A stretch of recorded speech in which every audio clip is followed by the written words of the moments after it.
Hello, hello, hello. Good evening, good evening, good evening, and welcome to another edition of the Beauty in Us Radio, right here on Awesome God Radio. I'm the host, Nelson E. Brown, and I'm very glad that you all have an opportunity to tune in for another show. This is a brand new show. This is a brand new broadcast, and I'm very glad that you all have been able to hang in there with me. I was on a little bit of a hiatus for the past few weeks. I've been getting some things together. I started another semester at UMBC. I've wrapped up a lot of my vacation time, so now I'm back in the swing of things. I've had a chance to schedule a couple of more meetings, so I have some great content to share with you all for the fall season. So the fall is here, and we are all in a position of making a lot of transitions. We're all in a position where we are about to say goodbye to 2022 and we are about to say hello to 2023. We have one more quarter left of 2022 to go. So I wanted to have a broadcast about how to accept love. And in other words, that could include self love and love from others. Now, I think, if I'm not mistaken, I've had a conversation about that on a previous show and on a previous broadcast, but I wanted to dig a little deeper and I wanted to talk about the meaning of self love. And I also wanted to talk about the meaning of accepting love from others, what that feels like, and what that looks like. So, I will be reading some passages from the scripture and I will be sharing some personal information with you all so that you can all make that connection between the word and our personal experiences. And maybe you guys can chime in and talk a little bit about what you've experienced and what you've gone through. Your testimony matters just as much as my testimony. All of our testimonies are valuable. So when we talk about accepting love, we can think about that in many facets. And when we talk about self love, that has different meanings as well. So I think that when we talk about how to accept love, we have to go to the source of all of that. So accepting love from yourself is one example. So I think that it's important for us to understand what that looks like, not just in romantic relationships, but when we accept love and when we demonstrate self-love, we also have to think about the fact that we um, are accepting love from others. So that could be our family, that could be our friends, that could be our colleagues, that could be our neighbors, people we cross paths with on a daily basis. When we accept love from others, these are the people who are around us. These are the people who are in our circle. These are the people who we want to be, or we in some way or another, we are comfortable with, people who we don't mind being vulnerable with, in certain circumstances. And when we think about self-love, it's not necessarily just about looks or physical appearance. This could be about the way you establish boundaries with other people, letting them know what is and what is not acceptable. Self-love could definitely demonstrate the amount of confidence that you have in yourself, if it's there or if it's not there. So let's just dive into this discussion a little bit. So when we think about accepting love from ourselves, we have to think about self-compassion. So we have to understand self-compassion. And self-compassion is the first thing on my list when we spend the first half of this hour from now until about 6:30 talking about how to accept love from ourselves. So the first part of that, the first element of that is understanding self-compassion. So self-compassion, in other words, is the extension of acceptance and empathy that we have for ourselves. And self-compassion is very imperative because it talks about, well, it demonstrates our ability to love others and accept their love. And according to researchers, self-compassion involves many facets as well. So that could include kindness, self-kindness. So when we're sometimes taught that being accepting and understanding towards others is selfish, but think about it.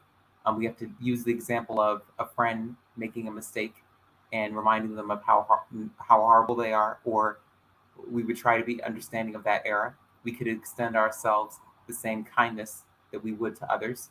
We can think about common humanity and to remember that it can be easy to believe that we're the only ones capable of imperfections and guilt, but making errors and experiencing pain are a part of what makes us human. And understanding that we're not the only people who do make mistakes or feel hurt, and we can help, um, and and it can help us feel more connected to those around us, and just demonstrating mindfulness. Mindfulness is another facet to this when we talk about self compassion, because mindfulness has a lot in common with meditation, and it's the idea of recognizing and accepting an experience without judgment as we experience it. So, for example, if we frequently have the thought of not being attractive, not being handsome enough, not being pretty enough, or if no one will love us, or if we think no one will love us, a mindfulness approach might be something like, I'm experiencing the feeling that I may feel unattractive, or I may feel like I'm not worthy, or that I'm not pretty enough. But this is just one of many feelings that I will only have for today. And recognizing that when we have those negative thoughts, um, when we recognize that we have those negative thoughts, we can help move our thoughts elsewhere and focus on the beauty in us ourselves and the positive attributes that we have. So another tip is showing yourself love through self-care. So that's another facet when we talk about loving ourselves, self-care. So loving ourselves is a process that includes us cultivating all of that through words of self affirmation as well as specific actions. So when we think about self affirmation, we can think about the ways that we can build a healthier relationship with ourselves, with healthy behaviors and practices that facilitate the self care that I just described, such as exercising.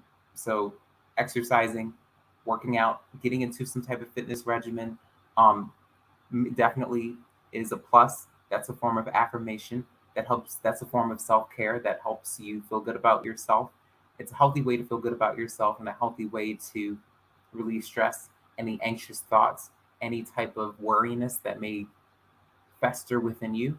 Exercising, getting into a fitness regimen, and really taking care of yourself. That's a huge example of what it looks like to take care of yourself and what it means to display that healthy behavior in practice.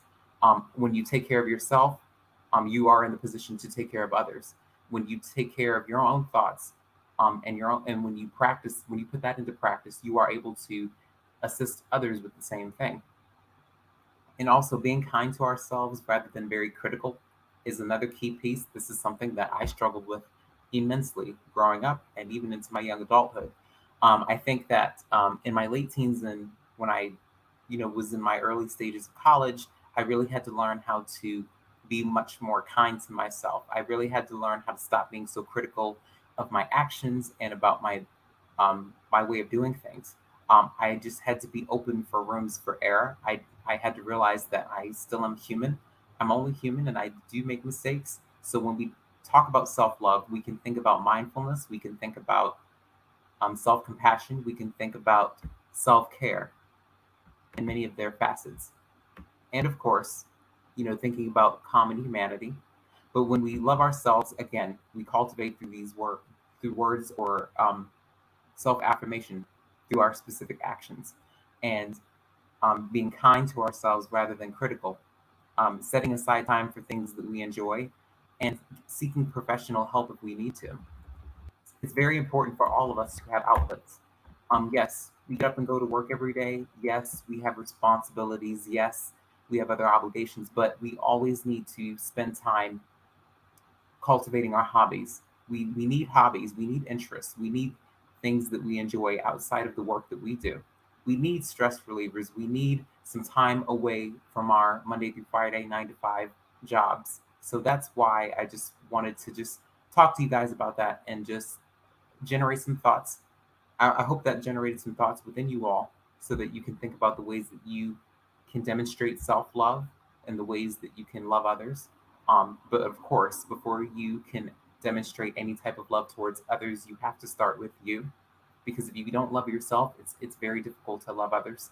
If you're not kind to yourself, you will run into very, very tough spaces in your attempt to um, perpetuate that same love to others.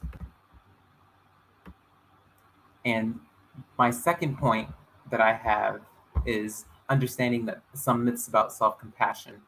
So we have to understand that self compassion isn't laziness, and accepting love for ourselves doesn't mean that we don't want to improve ourselves. It just means that we won't be cruel to ourselves when we make mistakes. And practicing and expressing love for ourselves also helps us express it to others, just as I stated.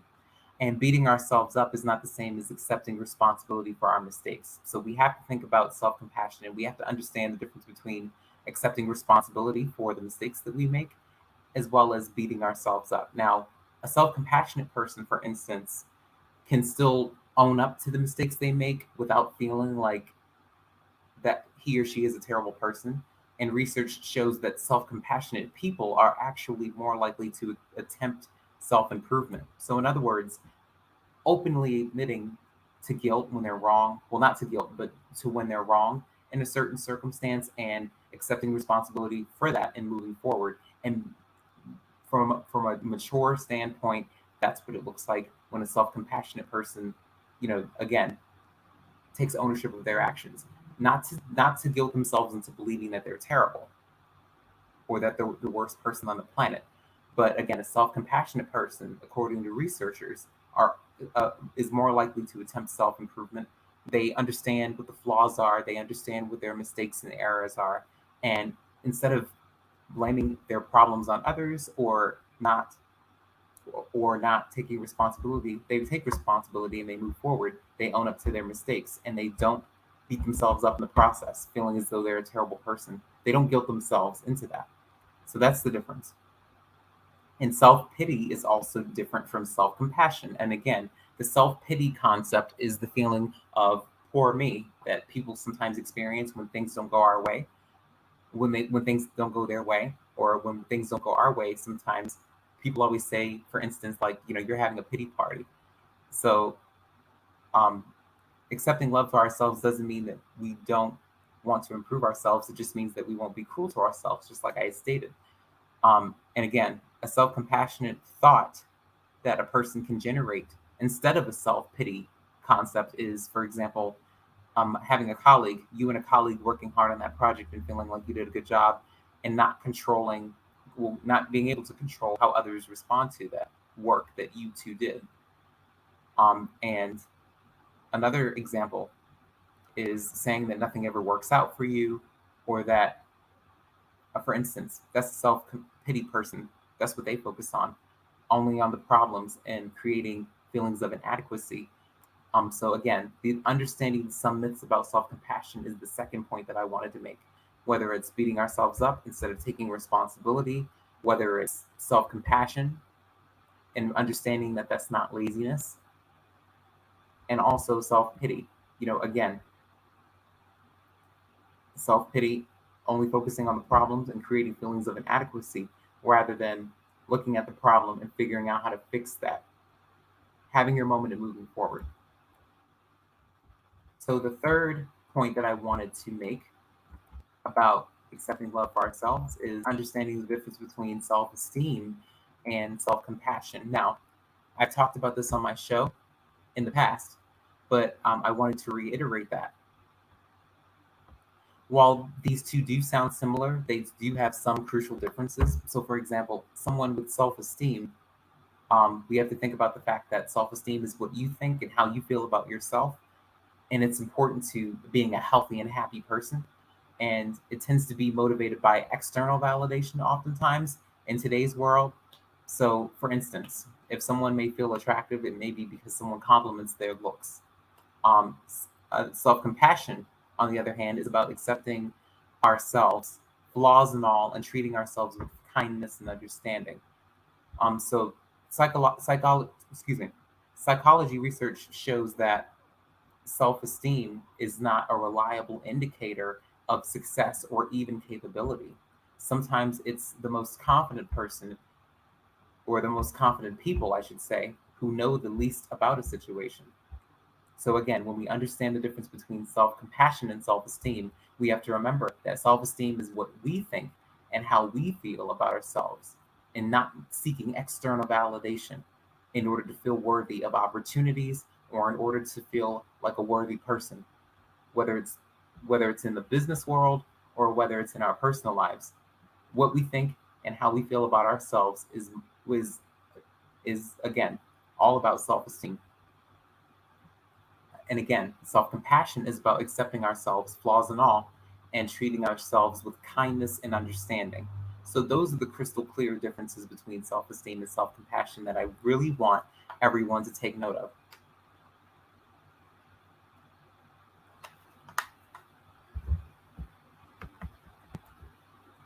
Now, the fourth point that I wanted to make is all about rejecting shame. Now, there is a point in time where everyone feels a sense of shame every now and then, but we have to understand what that really feels like and looks like.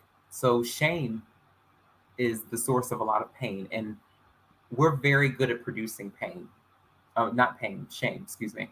And shame is very profound, and it's the belief that somehow we aren't worthy of love or that we are not worthy of time or attention. And sometimes shame often is not related to anything that's actually wrong with ourselves or with our actions. It's a form of internal judgment. So that's what I've been reading about, and that's what I've been learning through each of my therapy sessions that I attend with my psychotherapist. Sometimes it presents itself as a fear that if we reveal our true selves, the other person may reject us or leave us. And these feelings are common, but they can also be very damaging. And again, that self affirmation tells us that we deserve love and that we are worthy of time and attention. And again, sometimes shame manifests itself as a feeling that we don't deserve that love, time, and attention that we may want. And that doesn't just apply to the relationships romantically, it could also apply to any type of relationship that we may have, to friends, with our family members, with our colleagues. And again, it's in every facet of our life. And fifth point that I wanted to make is all about practicing self acceptance. Now, self acceptance, that doesn't come naturally to most people, but we're often trained to see criticizing ourselves as something positive. So, for instance, if we work harder, we want to improve ourselves, and that's the drive that we may have in order to do more and be more. But there are steps that we can take to improve our ability to accept ourselves. So we can point out our strengths to ourselves. We can make a list. We're always used to making lists of our failures, and we all also tend to remember negative events and emotions more clearly than positive ones. But sometimes it's very important for us to take some time each day to write down something positive about ourselves. And it doesn't matter so much if we believe it at first, and making a habit. It's all about making a habit of thinking about ourselves in positive terms and becoming less resistant to believing them. And depersonalizing our failures is another point that I wanted to make when we talk about practicing self-acceptance, and when we think about what that looks like and what that feels like. It's easy to think that, okay, I'm a failure, and if you haven't succeeded at something, but that kind of that thinking devalues you and promotes feelings of shame, just as I spoke about before in the last point that I made. Just because you did not succeed at something, or um, forgetting that you did the best that you could at something that you attempted to try. Reminding ourselves that we're human is very important. Perfectionism can have a very devastating consequence on the way we view ourselves. And again, perfectionism is something that I discussed with you all before, something that I struggled with growing up, feeling like I always needed to do everything exactly the way it was supposed to be. Overcompensating, the fear of feeling inadequate, the fear of not feeling worthy, the fear of feeling like I'm not worthy of anyone's time, anyone's love, anyone's attention. Sometimes I still wrestle with that, and I have to remind myself that, again, accepting myself for who I am and the mistakes that I make makes me human. Humans are not perfect, and that's okay. That's what I have to tell myself all the time.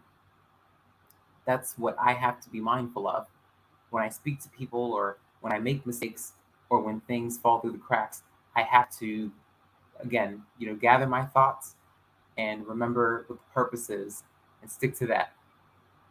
and not take everything so seriously and just be so critical of myself that I can't even focus on the goals or what I'm going after, or even in my personal life with my relationships with others, being so critical to myself and not giving myself room to really be vulnerable and really be honest and just be open to the flaws, someone accepting my flaws for what they are instead of the fear of rejection, taking over.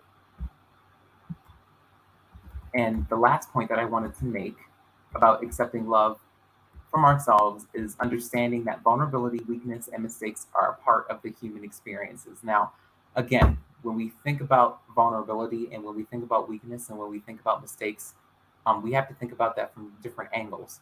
When we think about vulnerability, we have to trust ourselves enough to know that when we have our moment when we feel like we want to fall to pieces, when tears are coming out of our eyes, and when we feel like we're very, very hurt, when we're in a very, very confusing and distraught place, we have to understand that vulnerability is not a weakness and that mistakes are a part of who we are and that mistakes are okay. Learning from those mistakes is a part of growing and becoming a better person, a stronger person, someone who's much more resilient, and understanding that vulnerability is not weakness and that vulnerability makes you who you are. It demonstrates care and compassion. Vulnerability means that you care, it shows others that you care. So sometimes we may do something that we don't want to do, and sometimes we may have, for instance, we may have scored badly on an exam, or we may have hurt someone's feelings, or we may have lost our temper with our manager or with our supervisor. But dwelling on those negative occurrences, those are examples of negative occurrences, and shaming themselves about them keeps us from viewing them as learning experiences. So again, all of these negative occurrences that I've described, as of course I use them as examples, but that applies to every aspect of our life. Dwelling on those negative occurrences and shaming ourselves for them keeps us from viewing them as learning experiences. So instead, accepting that whatever happened and apologizing for it can help us develop a plan of what we can do differently in the future. So that helps us devise a plan on how to move forward in the future so we can really examine what we've done, how we've done it, why we did it, so we won't do it ever again. So that's all of that in a nutshell. When we talk about weakness, mistakes, and vulnerability and how that's all a part of the human experience. Taking responsibility for our actions and acknowledging the mistakes that we make, but focusing on what we can learn from them and how we can avoid them in the future transforms guilt into growth. Because it's not about condemnation, it's about elevation.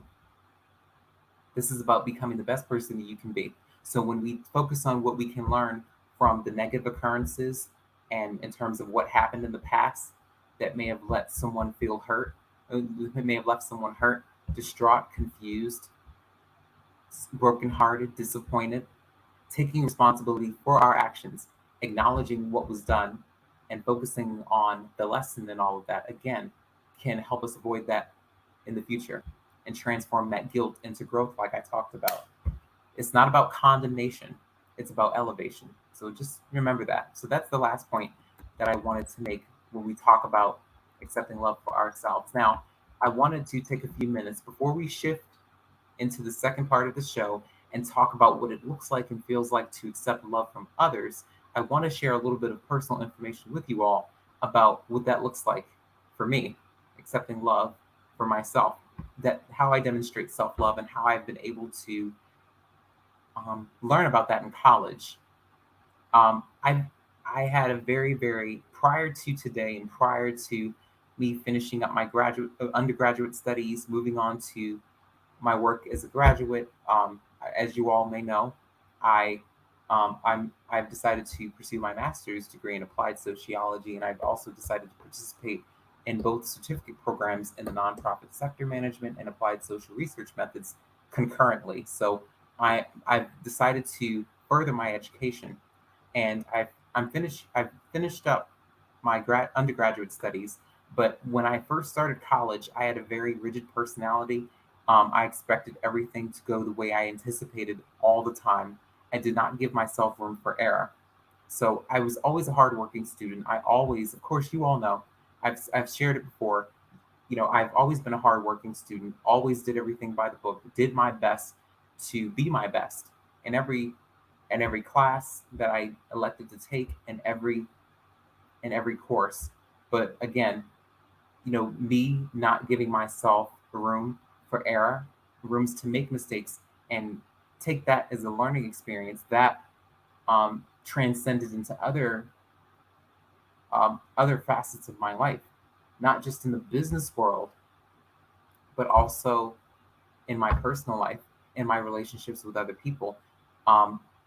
Again, in the second half of the show, I'm going to talk about what it looks like in terms of why people struggle with loving others, accepting love from others, and why people are very guarded and why people are fearful of hurt. So I'm going to share a little bit about my own experience with that and why I am the way I am now and what I'm doing in order to move forward and make that connection and figure out what the problem is so that I can move forward. I'm going to talk about all that in the second half of the show. But again, again, when I first started college, I had a very rigid personality. I was filled with many rigid expectations of my work, of others, and even in my personal life, within my relationships with others.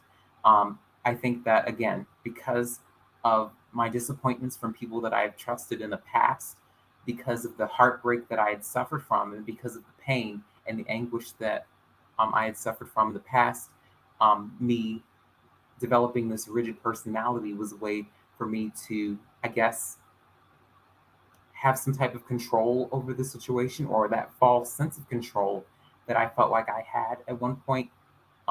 Again, not making any room for error, not really giving myself an opportunity to learn and to grow appropriately.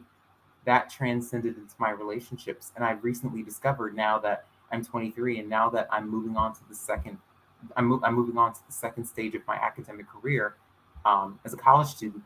I definitely understand how important it is to give myself an opportunity to just learn and grow.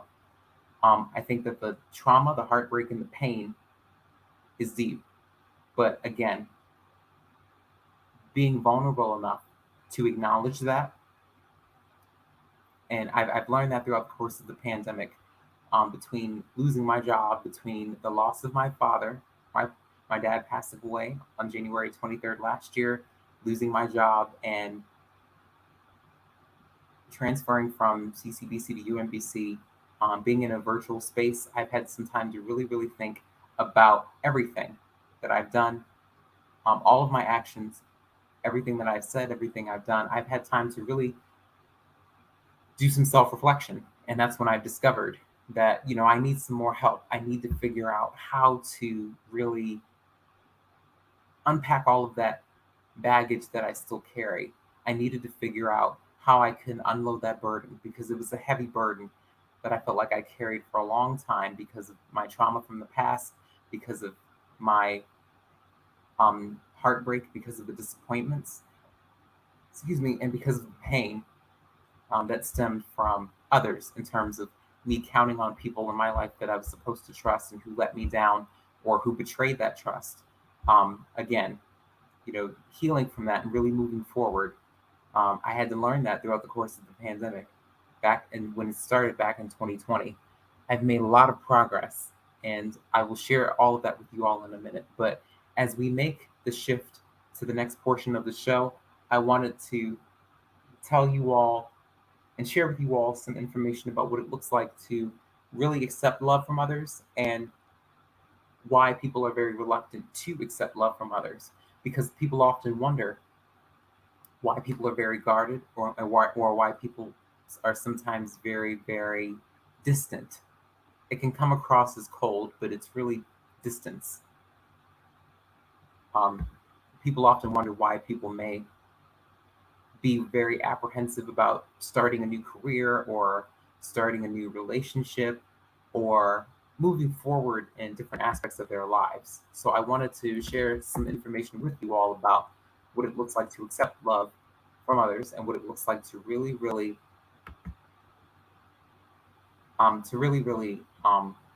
move forward from that. So when we talk about how to accept love from others, we have to look at the fact that we have to understand where our hesitation to accept love comes from. So, like I stated before, people have many reasons for not being comfortable with accepting love from others. And for some people, it's just a trait of their personality that they may like to change. But for others, there's a history of abuse or trauma that may have required that person to really shut down to protect themselves, making trusting someone else to accept their love nearly impossible. I can attest to that because um, I have a history of disappointments from others, people who I've, like I stated before, people who I've trusted who betrayed that trust and let me down. That history of that trauma, the history of those disappointments, the history of, again, that heartbreak and that pain makes me sometimes feel like I need to protect myself in order to save myself, keeping a lot of people at a distance. Sometimes it may come across as being cold, but it's more so of me trying to protect myself from any more heartbreak or heartache, any more disappointments that I feel like I shouldn't, be subjected to.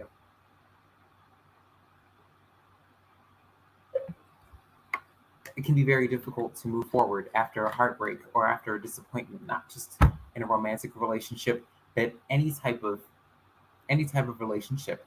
Someone that you trust may betray that trust, or you may have been hurt by their actions or what they may have said or what they may have done. Forgiving them and moving forward from that is something that a lot of people, including myself, struggle with. And again, I've been very humble and open and transparent about that on my broadcast. That I think that my reason for protecting myself and keeping a lot of people at a distance is because I have a very serious issue, and everyone who knows me well enough knows that I have a very serious issue with forgiveness. Now, again, that is a show that I've already done, so you guys can go through the archive and find that show. But again, forgiveness for me is a huge, huge struggle. And I think that it's a struggle for many, many people, tons of people, because again, forgiveness um, factors into everything in terms of our relationships with others. Every relationship that we have, every disappointment, every heartbreak, every painful experience that we may have been subjected to requires forgiveness in order for us to really heal and move forward. So I think that a lot of people can relate to that. And again, understanding someone's history of abuse or trauma may require that person, well, that person may feel like they need to shut down in order to protect themselves, and making trusting someone else to accept their love nearly impossible, and understanding why they are having trouble accepting love will that help them overcome that difficulty. So again, there's a root to why a lot of people are very apprehensive about accepting love from others, starting a new career, um, getting a new mentor, you know, you know, starting a new relationship, anything, any type of any type of transition, any type of change, all of that requires trust from you to other people. And again, understanding why that person has trouble accepting love helps them overcome that difficulty. But again, a lot of people like to judge the book by its cover, but there's a root to someone's problems. There's a history of abuse or trauma that person may have been subjected to, and that's a part of the reason why they have a difficult time accepting love. So we have to figure out what the history of that is. If we have a hard time accepting love from others, we have to think about what the root of that is. There's a root to everything and all of those issues need to be brought to the forefront. And I always recommend seeking professional help. I'm very open about counseling. I'm very open about you know speaking to therapists. I again, I see a psychotherapist every week or every other week. So I'm very open about that. So I encourage you all to do the same, because it's very, very challenging to move forward after we experience any type of trauma, heartbreak, and pain. And every facet of our life. So I always encourage someone to seek professional help for any of their issues that they may struggle with and wrestle with. Um, it's never too late to accept help. It's never too late to put the pieces together to all of the problems you may feel like you have. If you have a hard time putting one foot in front of the other consistently, and if you have a hard time moving forward in order to get things accomplished, that's something that we really have to get to the root of, which is why seeking professional help is always recommended. We can't continue to pretend as though the disappointments didn't hurt, or that the heartbreaks didn't affect us, or that our pain doesn't matter, because it does. If we continue to treat our pain like it's obsolete, then it's never going to be healed. It'll just be like pouring salt on an open wound, just making the problem worse. It's going to perpetuate itself through our relationships and through our words and through our actions, the way we carry others, the way we carry ourselves.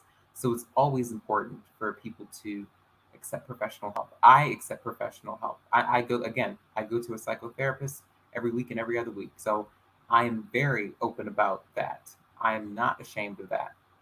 Um, so, so it's important for us to not pretend like our trauma, our heartbreak, and our pain doesn't matter and that it didn't affect us, because it has and it does. Nothing's ever going to get healed if you continue to suppress it.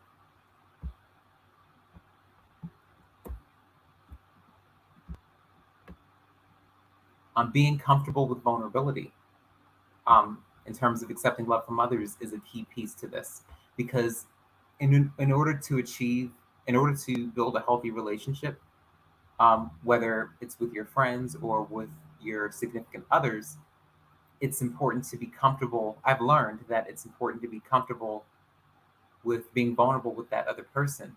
And sometimes it can be very scary to accept this possibility, but a lot of researchers emphasize that without vulnerability, human connection can't happen.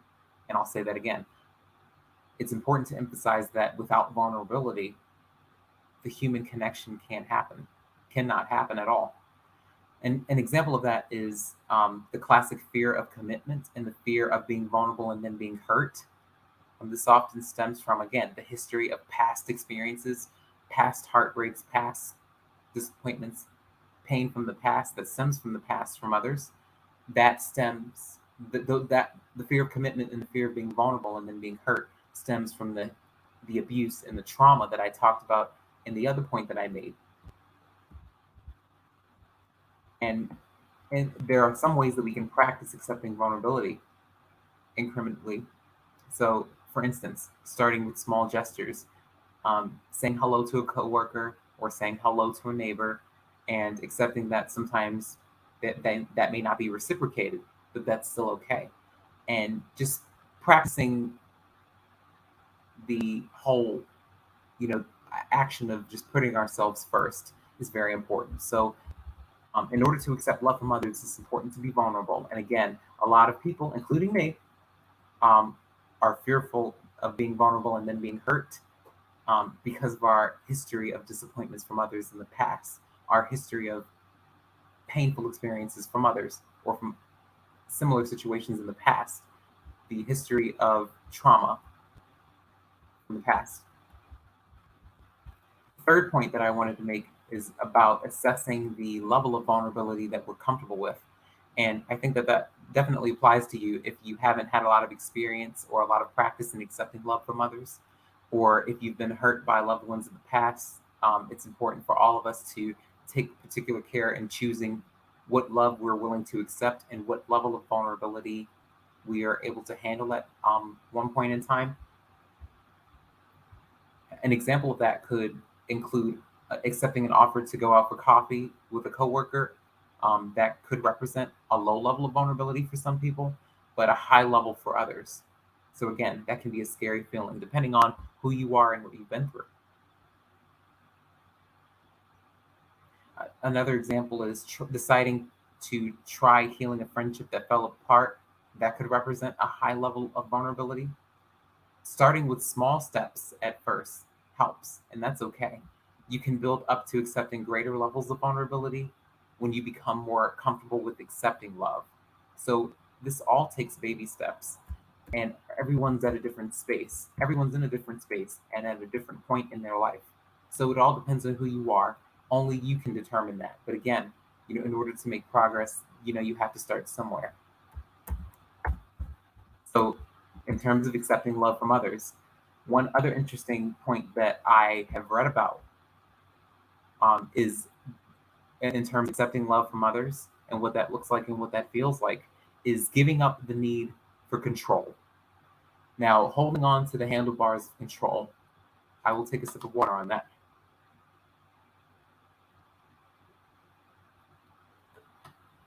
So, giving up the need of control. Now, I actually never, to be honest, before I before I put together this lesson and before I really prepared for this broadcast, I had to really, really think about this point because it never occurred to me that people who are apprehensive about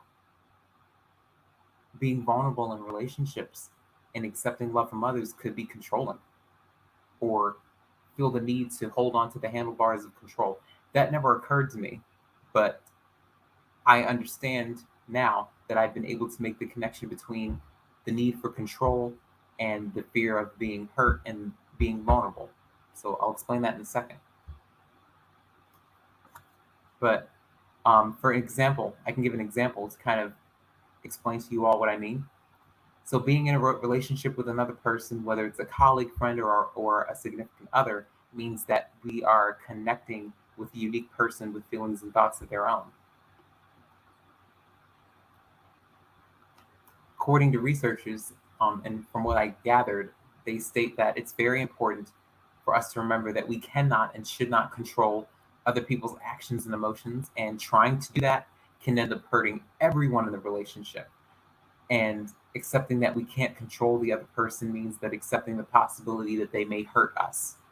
But it also means that we may find out how truly they really love and care about us when they are in a position to express themselves and um, showcase that love to us or express that love and that care to us. So, again, this point really took me for a loop. I never really made the connection between the need for control, someone's need for control, and um, the fear and apprehension of someone, being apprehensive or being fearful of that commitment or that rejection or being hurt and being vulnerable.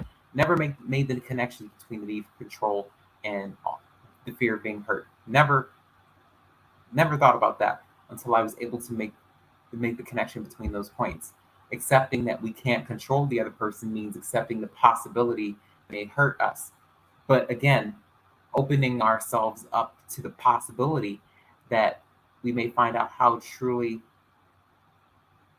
truly love us and care about us, and giving them room and permission to really express that.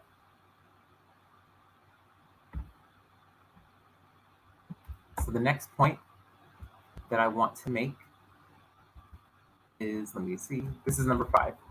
So finding people who accept us as who we are, for who we are. So accepting ourselves can be hard if the people around us are constantly criticizing us or asking us to change. Um, it's very easy. Well, it's much easier to accept love from friends and your significant others who, well, your significant other who accept you for who you are, and to have them not constantly criticize you or shame you for not setting conditions, and for them not setting conditions on their love for you. So again, I think that it's important for everyone to have people in their peer group and in their circle who appreciate you and love you for who you are and not for who they think you should be or how they think you should be or who they think you should be.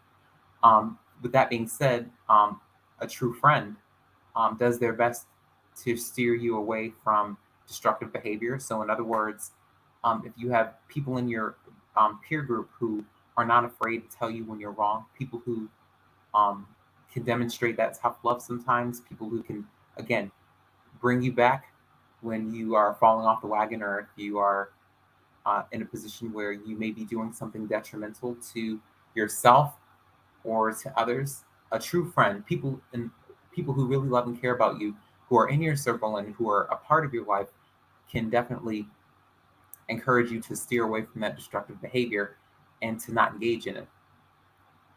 And it's important for us to really be careful not to confuse the my friends love me just the way I am with the friends let me get away with anything, because there's a difference between people in your life allowing you to get away with things versus people loving you for who you are.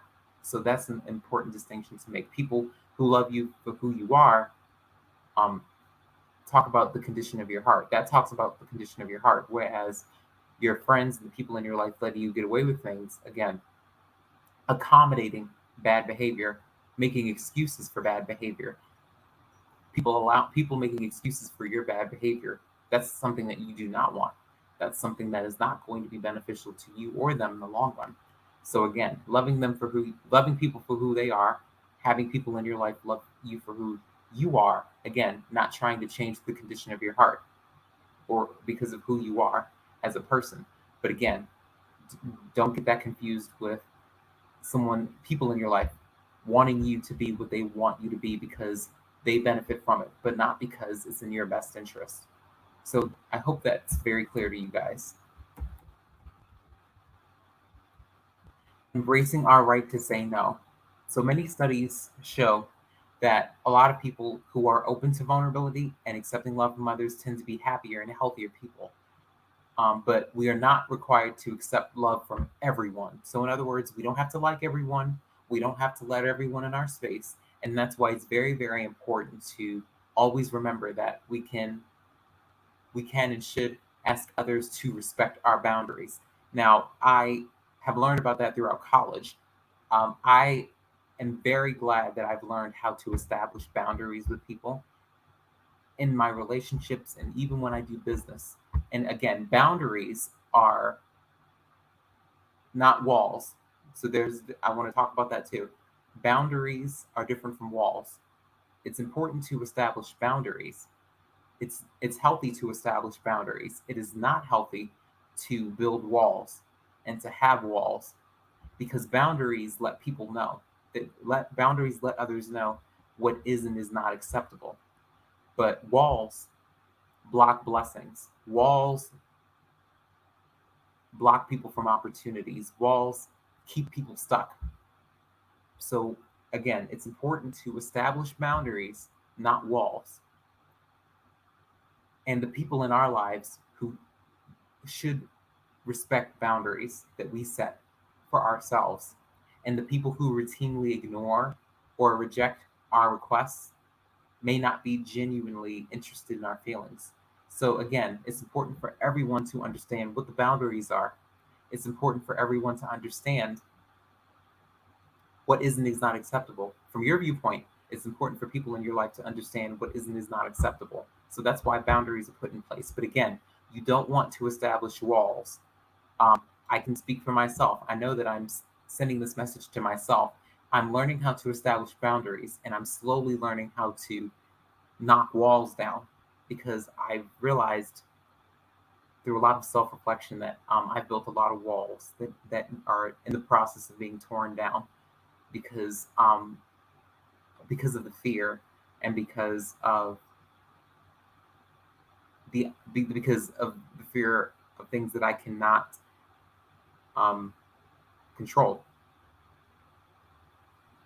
It was very difficult for me to wrap my mind around that when it came to accepting love from others and just being open to that rejection and being open to being hurt, building my walls down, and really understanding that, okay, I can be open to hurt, but I can also be open to allowing myself to be loved by someone else, is something that I really had to think long and hard about. Because I have no problem embracing my right to say no. And that's what boundaries are about. But again, the walls block us from opportunities. The walls keep us stuck. The walls are unhealthy ways that we handle others and handle ourselves. And the last point that I wanted to make before I wrap up the show is that it's important for us to learn to recognize when love can actually be emotional abuse. Now, I've talked about domestic abuse and domestic violence on my show. Miss Elizabeth Meredith spoke about domestic violence a couple of times. She's appeared on my show twice, back in 2020 and in earlier this year for the Mother's Day special. Um, we've talked about what it looks like when someone's in an abusive relationship, emotionally, not just physically, but emotionally. And sometimes people attempt to try to control other people by manipulating their feelings of love. So I think that that's what we have to think about when we talk about domestic abuse and when we talk about the roles that the abuser and that the victims play. So again, someone attempting to control that person or other people by manipulating their feelings of love, that's the abuser. And there are many forms that emotional abuse can take, but learning to recognize these warning signs can help us determine when the offer of love is something that will enrich our lives and when it's an attempt to manipulate us. So again, from the victim's standpoint, or someone who may be in who suspect that they might be in an abusive relationship, emotionally, mentally, physically, in any aspect, I think that it's important for us to realize what manipulation looks like and what it looks like when someone's actually adding value to our lives. So, according to research, a common tactic that abusers use is to make love conditional based on something that they do, and that can manifest itself in many ways of manipulation. So, for instance, if an abuser says, "If you really loved me, you would do this," or "I love you, but X, Y, and Z." Another tactic is to threaten the removal or the withdrawal of love to get a desired behavior. So, again, these are the roles that the abuser takes on. So, for instance, if you don't do X, Y, and Z, or if you don't do this, that, and the other, then I won't love you anymore. Abusers may also play on your own insecurities. So sometimes people feed off of that. Abusers may feed off of that to try to convince you to follow their lead or listen to them. And they tell you that nobody will love you the way that they do, or if nobody will want you if I leave you. These are just examples of, again, tactics that they use to try to control the relationship and to control the victims that they have in their relationships. These are the roles of the abuser. But if you experience any of these type of tactics in your relationship as the victim, it's important to seek counseling and other type of assistance or emotional support, and to really realize that emotional abuse is not normal and that you don't deserve it. So, before I wrap up the show, I wanted to thank you all for tuning in. I hope that this conversation really generated a lot of thought into um, from you all. I know that it was a very deep conversation. It's not an easy discussion for us to think about self love and the ways in which we can accept the love from others. I can be very humble and open and transparent with you guys that with me, my first challenge was really loving myself unconditionally. That's what I struggled with growing up, and of course, that's what I struggled with as a young adult. And I've learned how to do that now. My biggest challenge now is to really accept love from others, and to really not be fearful of rejection in romantic relationships. Now, I know how to make friends. I know how to decipher between, um, you know, good influences and not so good influences. I do have a small group of friends and people who are supportive of my dreams and my goals, and I do that for them too. So I have no problem making friends and really bonding with other people and sharing commonality with them. But again, when it pertains to romantic relationships or just allowing myself to be loved by someone and being vulnerable in that regard, that's something that I struggle with because of the history that I have. Um, Someone who's been hurt, someone who's been heartbroken, someone who's um, suffered from a lot of disappointment from people in my life that I've trusted. I think that that's where it stems from, and that's what I'm working through in my counseling sessions. So I want you all to know that there is no shame. Again, there is no shame in seeking counseling. There is no shame, and you should not feel guilty about seeking help for yourself. If you see an area of your life where you know you feel like you're stuck and you feel like you're unable to move forward because of what may have happened in your past that's preventing you from growing and really prospering, then it's okay to accept help. It's okay to speak to someone about many of the issues that you may still wrestle with. Um, there's no judgment. There's no condemnation. It's all about growth. It's all about maturing. It's all about healing. It's all about strengthening and equipping yourself for the future. It's about what's best for your peace and for your sanity. So I always want people to keep that in mind.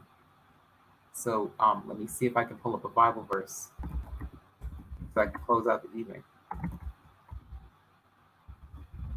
Just had to prepare before I got on, but I had so much to share.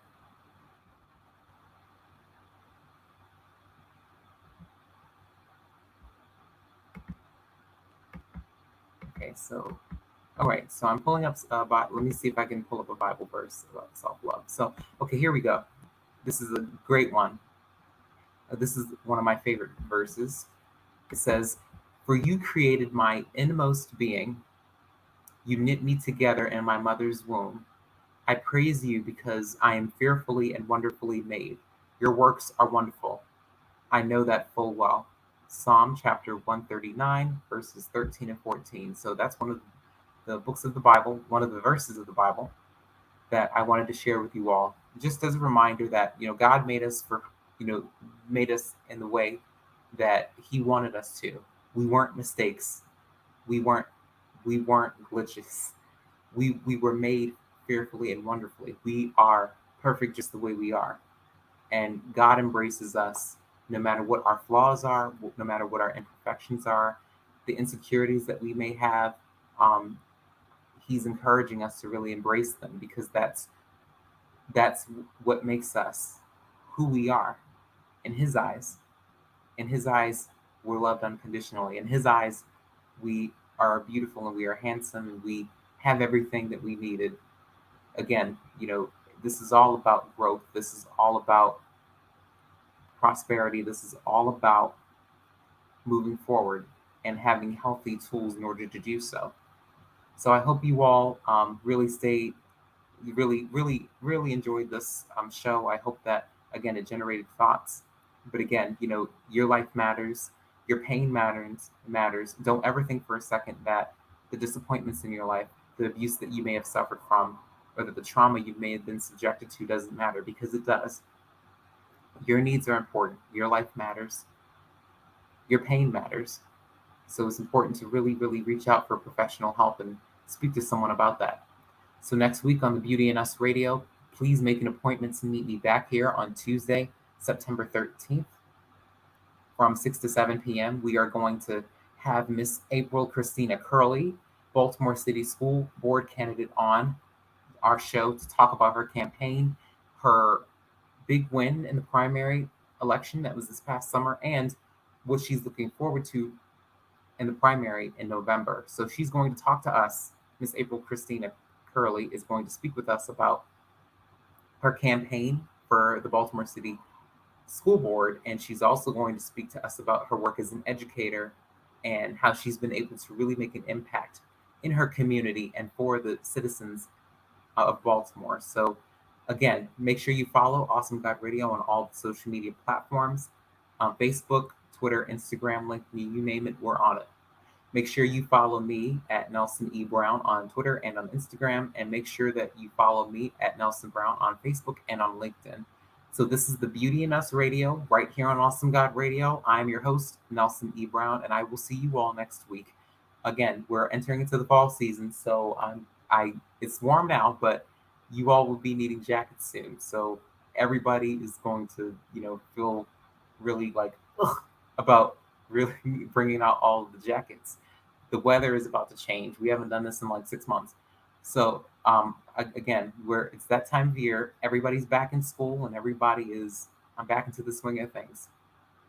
New shows are coming on TV. It's going to be a great season and a smooth and gradual transition. But I'm looking forward to speaking with you all and with Miss April Christina Curley next week. So I love you all and I'll take care. I love each and every one of you and I appreciate you.